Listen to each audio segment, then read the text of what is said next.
right. So, first order of business. My eyes are not bloodshot. Randy, see? Anyone else? Okay. Just checking. Second order of business. I hear my own voice plenty. So, someone in the back, if I fade out for some reason, just wave your arm at me. You're not disrupting me, you're actually helping. All right, smile and nod. Okay, we're in business. So,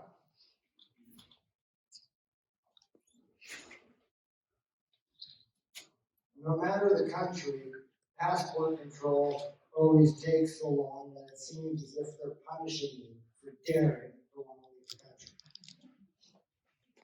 Cambodia was going to be incredible, but getting out of Thailand first, that was agony. My pacing had almost excavated out a very respectable furrow from the floor below me. Finally, the aching in my body won out over my restlessness, and so I sank down the dirty airport tunnel. Finally, the line started moving, inching forward. It was time to go. Bravo! Up! Then I was still on the ground. The pain was so severe that my muscles protested the slightest movement. False start followed false start. Even if it were a struggle, getting back up again had sort of always just worked.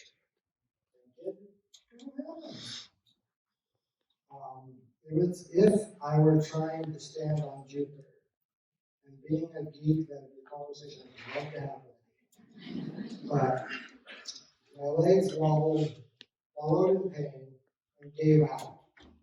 I was again on the floor, suddenly understanding what it meant to be crippled by pain. Somehow thinking clearly, I sent my friend on a search for a Thai person who spoke enough English to understand the need for a wheelchair. Pain was, by this time, the most intimate of friends, but it had never stranded me before. A few people tried not to gape, but the rest continued on their way, somehow still staring forward and breathing, while my world crumbled around me. What would happen if there were an emergency? While trying to save his or her own life, would some passerby have the compassion to pick me up and carry me? Panic rose within my bosom as I realized that I was an invalid, completely powerless, collapsed on the floor, halfway around the world, unable to speak the language, basically one with dirt. Needless to say, my first action in Cambodia was acquiring a cane, with which I was able to finish my travels. Upon returning to Arizona, the decay continued until I was finally consumed by what seemed like a battle for my very soul. Seeming to steal its life from my own, the pain grew, and I was diminished. Among the painkillers that the doctors had me on was something called fentanyl. It's the strongest narcotic the human body can handle. Its strength is approximately 100 times that of morphine. And been in the news recently for killing all these addicts.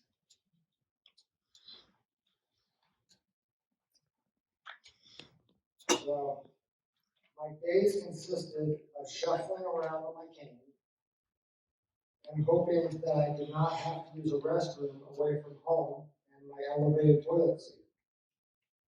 If I had to use a public one, a 10-minute effort to get back up again would not have been a great aberration.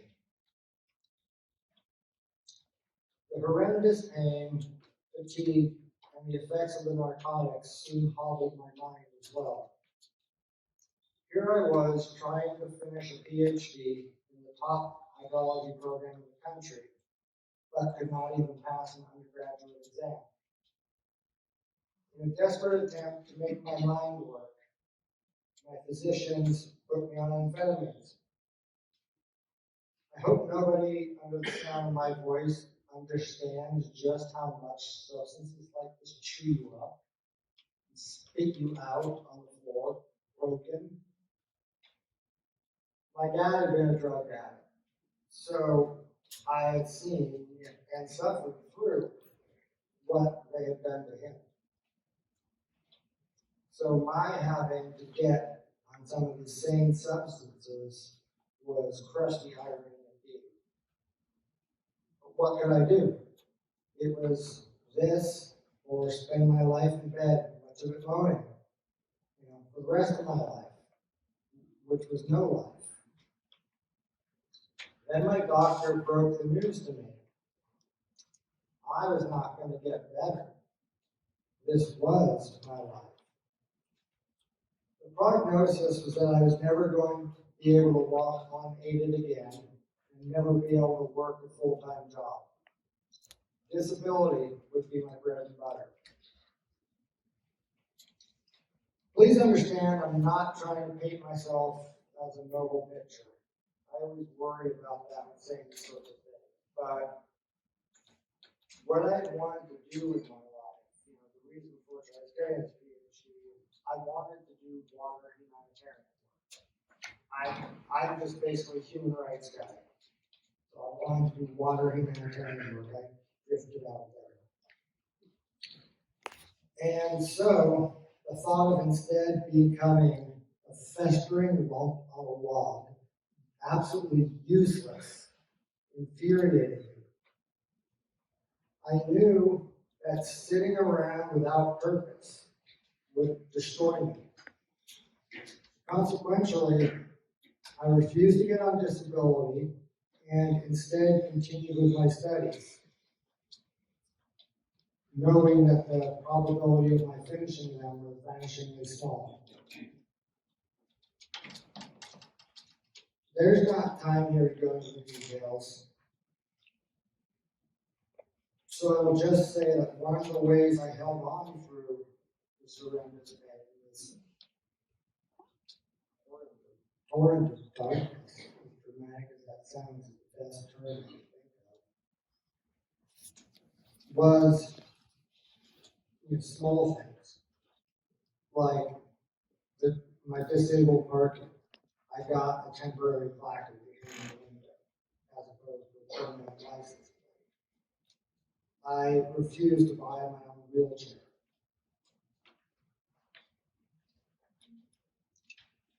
I sought to not let it define me. Yes, I was severely disabled, but that was a very dangerous label. If I completely accepted it and signed the paperwork to receive the funds, I would never get up again, and I knew that.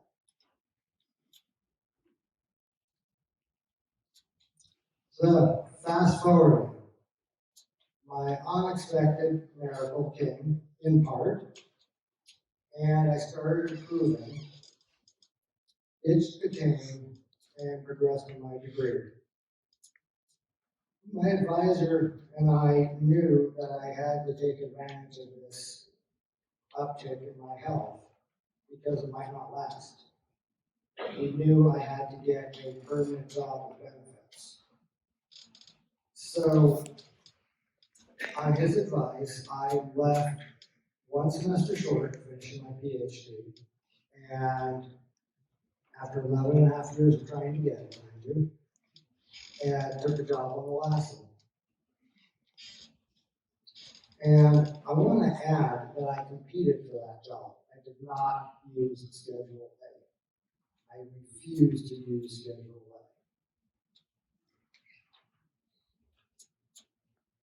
Make no mistake, I was still in pain 24/7. I was still on a fentanyl patch and munching on other opioid painkillers throughout the day. Kind of like Skittles, right?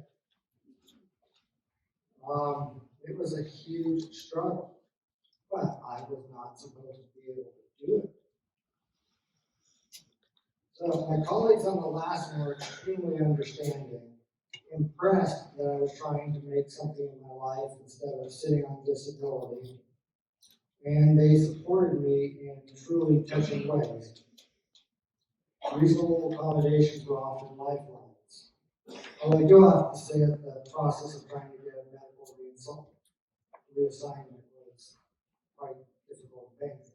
Aside from that, all the other programs were marvelous. So after a time, things were really going well.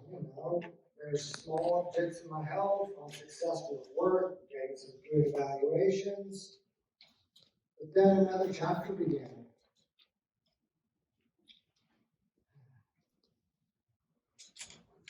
I also developed chronic migraine. Their intensity and duration increased with time, and then, to my horror, plural became singular. I call him George, the eternal migraine, and he has been with me every moment of my life for more than 4 years. And he is why I wear the sunglasses. I don't play the piano,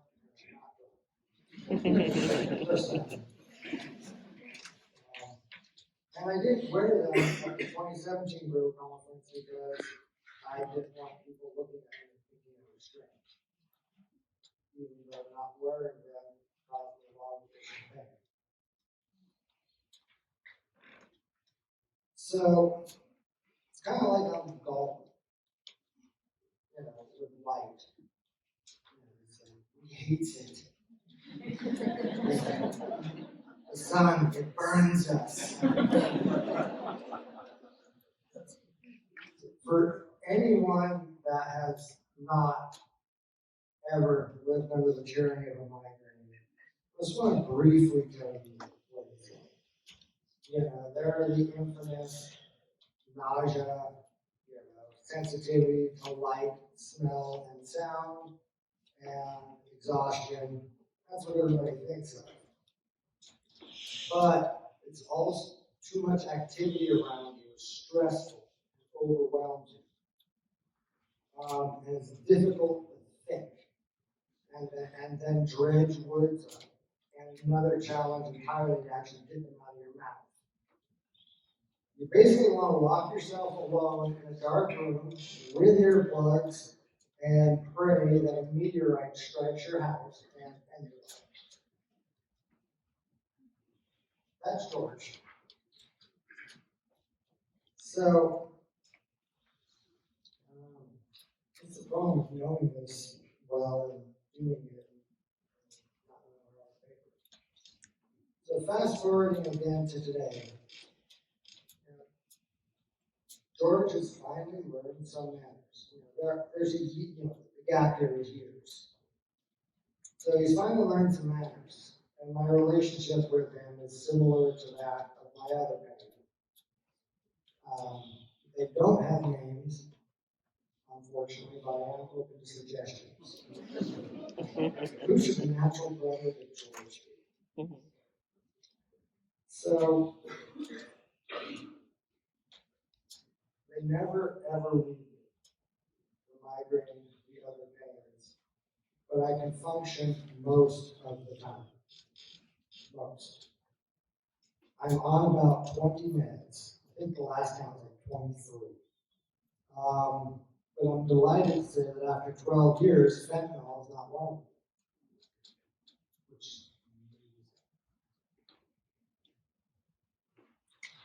And I'm fortunate that there have only been short periods in which I have not been able to do the field portions of my job. It existed, but and what this really comes down to is happiness is a choice. Yes, I actually said that. I have the audacity to say that happiness is a choice. So, as good as my life is now, from my perspective, anyway, my work week can still be grim. I always feel the worst in the mornings, and getting up can take many hours. So a couple of weeks ago, it took me over 3 hours to get out of bed. During particularly difficult times, I'll often stumble into the office many hours after others. And my ranger has been pretty incredible during this process. I'm going to be in far past 10. I text her, let her know my status. She makes sure 4 hours are kept. Keeping the rules. But aside from that, she makes this all work. And my coworkers had to adapt a lot during this process. It's been very frustrating to them. For better or for worse, we have very rambunctious staff meetings. And yeah, everyone knows what I mean. But when George is angry, if somebody interrupts me, my thoughts will just fly apart. And I'll sit there and stew. I tend to work longer days than I should. And the coworker will be like, okay, Sean, time to go home now. Get out of here.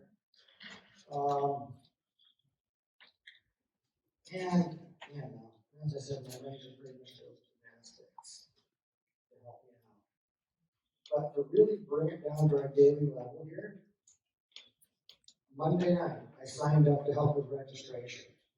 I got in there, and they have a bunch of lights at eye level. I couldn't do it. I stayed in there for 10 minutes, and I had to go lay down for a couple hours. Next week, I was asked to take a middle school class through a lava group. I'm a hydrogeologist. These things make me very happy. And I explained to the teacher that I could meet him there, explain all the geology, and then meet them when they came out and answer all the questions. But I could not go in there with them because having a flashlight shine in my eyes can have pretty much the same effect as punching. I'm not exaggerating.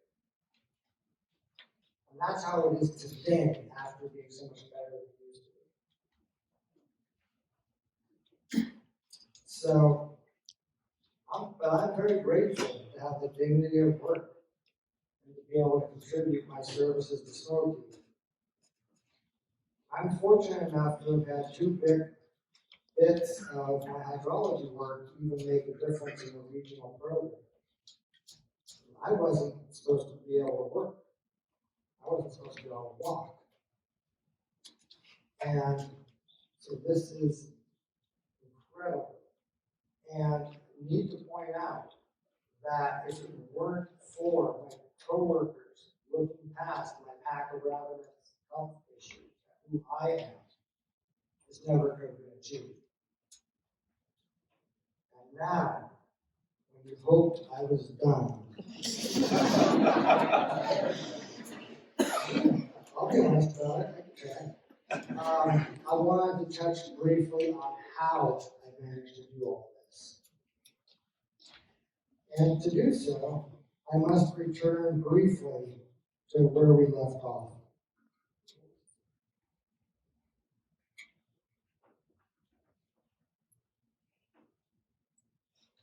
People will wonder what the top is.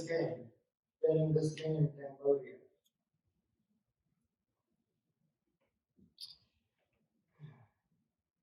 So that day, my life changed irrevocably. I spent much of it crying. Indeed, I shall never be free from the despair with which that day left me. I was a newly minted gift, but the impoverished, many missing legs from stepping on landmines, were scattered around me everywhere on the streets like human kindling. Walking was difficult. There was my pain. There was trying to learn how to actually walk with a cane. But then there were the crowds of the impoverished, pressing in on all sides, hoping we might be able to do some small thing to help. So we soon gave up on the effort of trying to move, trying to walk, and retreated back to our vehicle. And so, in hunger and desperation, the destitute throng the vehicle. We couldn't get out. Hands are banging on it. We sat there rocking it back and forth and eventually escaped. And then we tried to continue our nice little travel day in Cambodia. How well do you think that worked?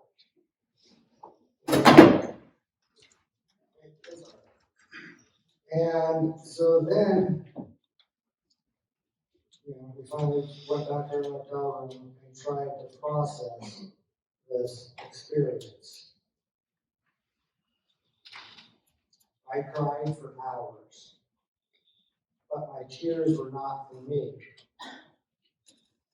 In fact, my own travails seemed to be rather immaterial. This is the key to my endurance, how I have held on when it seemed like I could not bear another vile day of never-ending pain and disability.